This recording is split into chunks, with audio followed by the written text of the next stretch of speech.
అందరికీ నమస్కారం. నేను మీ #MD మరొకసారి అయితే వచ్చేసాను. బిగ్ బాస్ అప్డేట్స్ తీసుకుని వచ్చేసాను. సో ఇవాల్టి బిగ్ బాస్ లైవ్ స్ట్రీమింగ్ చూసినప్పుడు నాకు ఒకటైతే టాస్క్ అయితే చాలా ఇంట్రెస్టింగ్ అనిపించింది. దాని గురించి షేర్ చేసుకుందాం అని చెప్పి ఈ వీడియోని అయితే చేస్తున్నాను. వీడియోని ఎండ్ వరకు అయితే చూస్తుంటే చాలా ఇంట్రెస్టింగ్ అయితే ఉండబోతుంది. పక్కకుండా పైసా వసూలు అవుతుంది. సో టైం రెస్ట్రిక్షన్ కూడా తగ్గించేసి 5 to 6 minutes లోపే కంక్లూడ్ చేసేస్తాను. సో ఇవాళ మెయిన్ పాయింట్లో డైరెక్ట్ వెళ్ళిపోతాం. అదేంటిదంటే చీఫ్స్ ఎవరైతే ఉన్నారో కెప్టెన్సీ టాస్క్ని రిమూవ్ చేసిన తర్వాత చీఫ్స్ని తీసుకొచ్చారు. 3 చీఫ్ని సెలెక్ట్ చేశారు. కానీ ఇక్కడ బిగ్ బాస్ ఏం చేశారంటే చీఫ్స్ అంటే ఒక అథారిటీ ఉంటుంది, ఒక కింగ్ లాగా అనమాట. సో కింగ్ డైరెక్ట్గా ఎక్కడ పోయి కూడా వార్స్ని అయితే ఫేస్ చేయడు. వార్స్ అనౌన్స్ చేస్తాడు తప్ప వార్ చేయడానికి మాత్రం తన యొక్క భటుల్ని, తన యొక్క సైన్యాన్ని మాత్రమే యూజ్ చేశాడు. సో అలానే ఈ 3 చీఫ్లకు కూడా కొంత సైన్యం కావాలని చెప్పేసి ఒక టాస్క్ అయితే ఇస్తారు. ఆ సైన్యాన్ని వీళ్ళే చూస్ చేసుకోవాలని చెప్పి కొన్ని బాధ్యతల్ని కూడా ఇస్తాడు. అందులో భాగంగానే ఈ చీఫ్స్ 3 కూడా రెస్ట్ ఆఫ్ ద కంటెస్టెంట్స్ ఎవరైతే ఉన్నారో వాళ్ళందరినీ కూడా చూస్ చేసుకోవాలి. వాళ్ళ తరపున ఫైట్ చేయడం కోసం ఏదైతే టాస్క్ ఇస్తారో బిగ్ బాస్, ఆ టాస్క్లో వీళ్ళు ఈ చీఫ్స్ కోసం అయితే ఫైట్ చేయాల్సి ఉంటుంది. సో అందులో భాగంగా ఇక్కడ ఈ టాస్క్లో ఒక్కొక్కరి దగ్గరికి వెళ్ళేసి ఈ 3 చీఫ్స్ ఎవరైతే ఉన్నారో నిఖిల్ కావచ్చు, యష్మి కావచ్చు, నైనికా కావచ్చు, వీళ్ళు 3 కూడా వెళ్ళేసి ఏం చేస్తున్నారంటే వాళ్ళలో ఎవరిని తీసుకుందాం ఏంటి అని కూడా చూశారు. So Bigg Boss any kind of task అయితే మనకి ఇవ్వచ్చు. అది బలపరమైనది కావచ్చు, లేకపోతే లాజికల్ కావచ్చు, లేకపోతే తెలివితో ఆడేది, బుద్ధిబలంతో ఆడేది చాలా ఉంటాయి. కాబట్టి దేంట్లో అయినా తీసుకోవచ్చు. కాబట్టి సో వీళ్ళు ఆ హౌస్లో ఉన్న రిమైనింగ్ కంటెస్టెంట్స్ అందరినీ కూడా ప్యూరిఫై చేసుకుని ఎవరైతే బాగుంటుంది, ఎవరైతే బాగున్నది మొత్తం కూడా చూసుకొని అటువంటి కంటెస్టెంట్స్ తీసుకుందని చెప్పి చూశారు. అందులో భాగంగా ఎలాగైతే ఎలక్షన్ స్ట్రాటజీల ప్రకారంగా పొలిటీషియన్స్ వెళ్ళేసి మా తరపున వస్తే మీకు ఇది చేస్తాం అది చేస్తాం చెప్పంటారు. అలాగే వీరు కూడా వెళ్ళేసి బేరసారాలు అయితే స్టార్ట్ చేశారు. అలా బేరసారాలు స్టార్ట్ చేసిన తర్వాత కొంతమందికి నచ్చొచ్చు, కొంతమంది నచ్చకపోవచ్చు.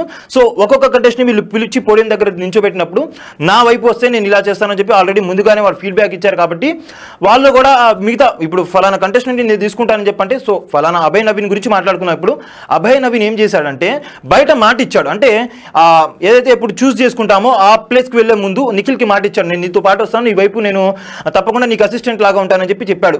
సో అలా చెప్పిన తర్వాత అతన్ని ప్రవేశపెట్టారు. అతన్ని ప్రవేశపెట్టినప్పుడు ఏం చేశారంటే అభయ్ నవీన్కి మిగతా 2 చీఫ్స్ ఉంటారో వాళ్ళు కూడా వాళ్ళ యొక్క పాయింట్ చెప్పారు. అలా పాయింట్లు చెప్పినప్పుడు ఆల్రెడీ నిఖిల్కి కమిట్మెంట్ ఇచ్చినట్టు అభయ్ నవీన్ యష్మి చెప్పిన పాయింట్ ఇంకా బాగా వ్యాలిడ్ అనిపించడంతో అక్కడ ఆ పాయింట్ బాగా నచ్చడంతో ఏం చేశాడంటే నిఖిల్కి హ్యాండ్ ఇచ్చేసి యష్మి వైపు వెళ్ళిపోయాడు. ఇలా పృథ్వీ కూడా సేమ్ ఇలానే చేశాడు. పృథ్వీ కూడా ఏం చేశాడంటే యష్మి నైనికా టీమ్స్లో కొంతమంది వీక్ కంటెస్టెంట్స్ ఉన్నారు. ఇఫ్ ఇన్ కేస్ నేను నిఖిల్ యొక్క టీంలోకి వెళ్తే కనుక బలవంతులు మాత్రమే కొట్టుకున్నట్టు ఉంటుంది. వీకర్ పక్కన 2 గ్రూప్స్ మొత్తం కూడా వీక్గా ఉంటాయి. అలాంటప్పుడు నాకు ఎటువంటి కూడా పేరు రాదు. ఎప్పుడైనా పేరు ఎప్పుడు వచ్చిందంటే మనం వీక్ సైడ్ ఉన్నప్పుడు మనం ఓడినా గెలిచినా కూడా బాగా పోరాడాడరా, గెలిస్తే బాగా ఆడి గెలిచాడరా అని చెప్పి అనుకుంటారు. సో అందుకనే ఈ టీం కాదు నేను ఆ టీంకి వెళ్ళిపోతానని చెప్పి అలా వేరే టీంకి వెళ్ళిపోయారు. సో వీళ్ళిద్దరు కూడా హ్యాండ్ ఇచ్చేశారు. ఇలా చాలా ట్విస్ట్ అండ్ టర్న్స్ అయితే జరిగింది. ఇదే టైంలో నిఖిల్ అసలు అంత స్ట్రాంగ్ టీం బిల్డ్ చేస్తారని చెప్పి కూడా అందరూ అనుకున్నారు. కానీ నిఖిల్కి వీళ్ళిద్దరు కూడా హ్యాండ్ ఇవ్వడంతో ఒక వింతైన పరిస్థితి అయితే ఏర్పడింది. ఈ పరిస్థితి ఎందుకు జరిగిందంటే చెప్తాను. నిఖిల్ పెద్దాకలో చాలా డామినేటివ్గా మాట్లాడడము, ఎవరికి కూడా మాట్లాడే స్కోప్ కల్పించకపోవడం, ఈ మొత్తం కూడా చూసేసి వాళ్ళు కూడా విసిగెత్తిపోయారు వీళ్ళు. సో అలా వీళ్ళు అనేది వేరే ఒక టీంకి వెళ్ళడం జరిగింది. ఇంకా ఆసక్తికర పరిణామాలు చాలా జరిగినాయి ఇవాళ టాస్క్లో. అదేంటిదంటే బిగ్ బాస్ ఏం చెప్పారు, మిగిలిన కంటెస్టెంట్స్ని ఈక్వల్గా డిస్ట్రిబ్యూట్ చేసుకోమని చెప్పి అన్నారు. కానీ ఇక్కడ చూసుకుంటే కనుక ఇప్పుడు యష్మికి సంబంధించిన టీంలో 4 మెంబర్స్ అయ్యారు, ఇంక్లూడింగ్ చీఫ్ చూస్తే 5 మెంబర్స్. నైనికాకి సంబంధించిన టీంలో కూడా 5 మెంబర్స్ అయ్యారు, ఇంక్లూడింగ్ చీఫ్తో కలిపి. బిగ్ బాస్ ఎప్పుడైతే ఈ టీమ్స్ కూడా షఫల్ అయిపోయినాయో అప్పుడు ఏం చెప్పారంటే ఈక్వల్ పోటీ అయితే ఉండాలి మామూలుగా అయితే చీఫ్స్ మధ్య. కాకపోతే మీ దాంట్లో ఒక దాంట్లో 5, ఇంకో దాంట్లో 5, నిఖిల్ దాంట్లో మాత్రం 3 ఉన్నారు. సో మీరు డిసైడ్ అయ్యి ఎవరైతే ఎక్కువ మెంబర్స్ ఉన్నారో వాళ్ళలో ఒకరినైతే ఎగ్జిట్ చేయాలి, మీరే డిస్కస్ చేసుకోండి అని చెప్పి ఒక టాస్క్ అయితే ఇచ్చేశారు. ఇప్పుడు కరెక్ట్గా బాల్ ఎవరి కోర్టులోకి వచ్చిందంటే నిఖిల్ కోర్టులోకి వచ్చింది. అభయ్ నవీన్ కావచ్చు, పృథ్వీ కావచ్చు, వీళ్ళిద్దరు కూడా నిఖిల్కి వస్తామని చెప్పేసి కూడా హ్యాండ్ ఇచ్చేసి వేరే టీంలోకి వెళ్ళారు. అలా వెళ్ళడం వల్ల వాళ్ళకే నష్టం జరిగిందా లేకపోతే లాభం జరిగిందా అనేది అట్ ద టైమ్ ఆఫ్ అప్పుడు ఎవరైతే వాళ్ళు టీంలోకి వెళ్ళారో అప్పుడైతే అక్కడ మనకి క్లియర్గా అర్థం కాలేదు.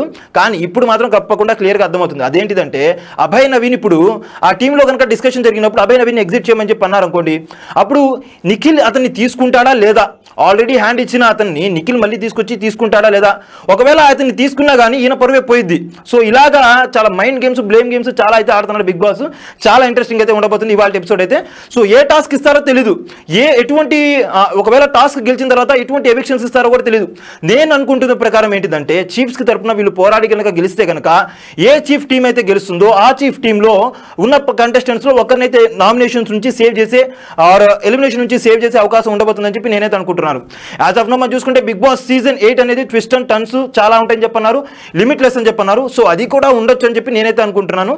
సో అందులో భాగంగా ఈ టీమ్స్ అనేవి ఒక కొలిక్కి వస్తే కనుక ఇంకా కొలిక్కి రాలేదు అవి. ఆ ఇద్దరు కనుక ఇటు వస్తారా లేకపోతే అటు వెళ్తారా, వీళ్ళిద్దరిని కూడా ఫర్గివ్ చేసేసి నిఖిల్ కనుక డైరెక్ట్గా టీంలో తీసుకుంటే అదో వేరేలాగా ఉంటుంది. ఇంకో ఇంట్రెస్టింగ్ విషయం ఏంటిదంటే నిన్న జరిగిన ప్రోమోలో ఏం చెప్పారంటే అసలు నిఖిల్ చెప్పే మాటలు నచ్చక మణికంఠ ఈసారి వీకెండ్లో నీ గడ్డపాటు దింపుతా అని చెప్పి డైరెక్ట్గా స్టేట్మెంట్ ఇచ్చేశాడు. కానీ ఇక్కడ మనం చూసుకుంటే కనుక అదే నిఖిల్ టీంలోకి మణికంఠ వచ్చాడు.